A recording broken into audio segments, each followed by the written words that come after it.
Writers, you have been learning so many craft moves from studying our mentor book, Night of the Veggie Monster. And you've been trying them out in your writing too. I am so impressed.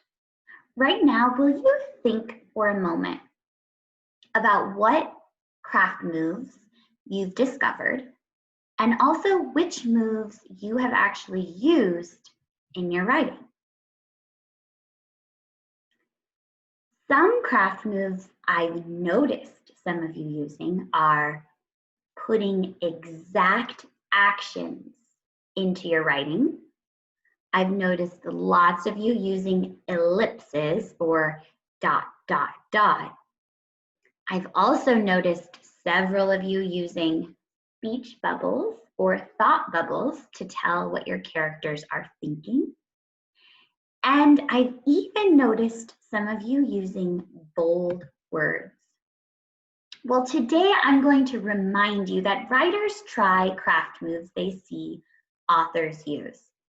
For example, we know that George McClements uses pop-out words to grab the reader's attention, and he uses these a lot. So listen and follow along as I reread some of Night of the Veggie Monster. Notice how big, bold, and different shaped words help you read the story. Night of the Veggie Monster.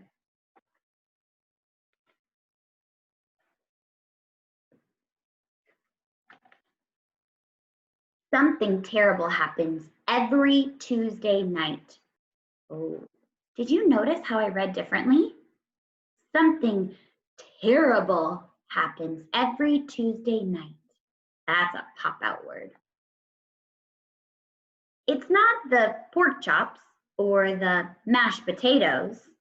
It all starts when I'm forced to eat. Do you see those two pop-out words? Pork chops or mashed potatoes. Oh, here's a good one. Peas. That's a giant pop-out word right there.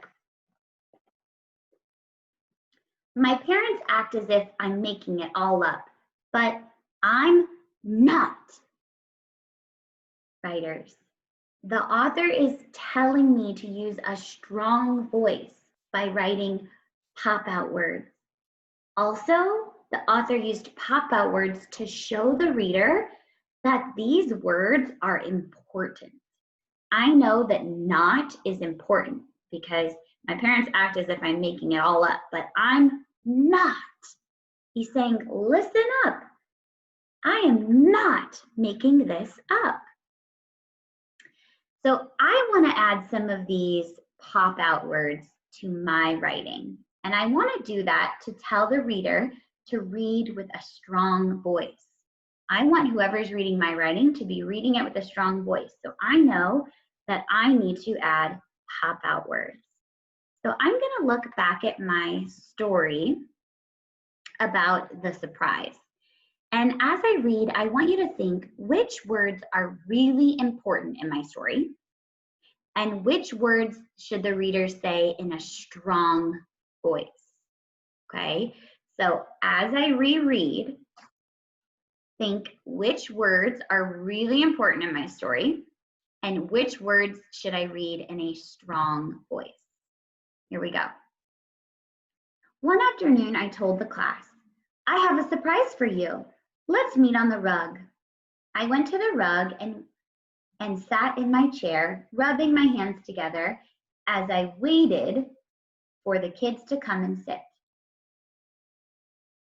Which words here are super important that I want to pop them out so that the reader knows that it's important and to read it in a strong voice? Well, I think it's really important that I was waiting and that was building my excitement there. So I'm gonna make the word waited pop out really big. So instead of having it in little letters here, I'm gonna rewrite it in all capital letters. W-A-I-T-E-D. D, and I'm even gonna underline it. I'm gonna cross that one out, and now it's big and bold and it pops out. Waited. Now let me reread. I went to the rug and sat in my chair, rubbing my hands together as I waited for the kids to come and sit.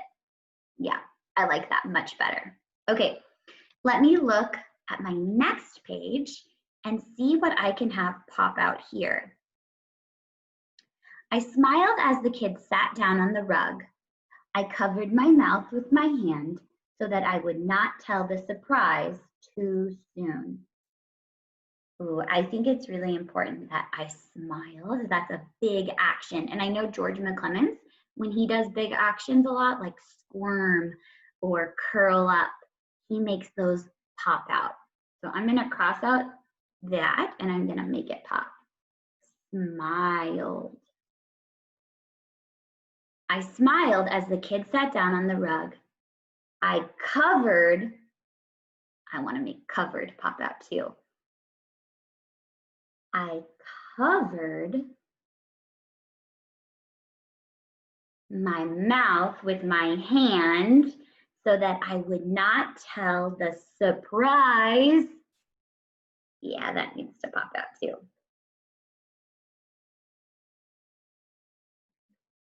Too soon. Writers, I already am loving this story so much more because I have kind of copied George McClements. I've taken his advice by deciding what is important and what needs to pop out. Writers, today and every day, you can use craft moves that you discover. For example, you can write pop-out words when you revise a story, rewriting the words, changing their size, and changing the spaces between the letters.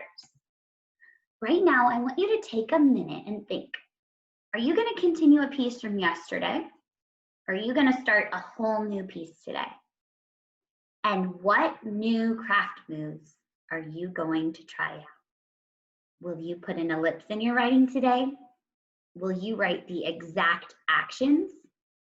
Or will you add a pop-out word? Let's get started. Off you go.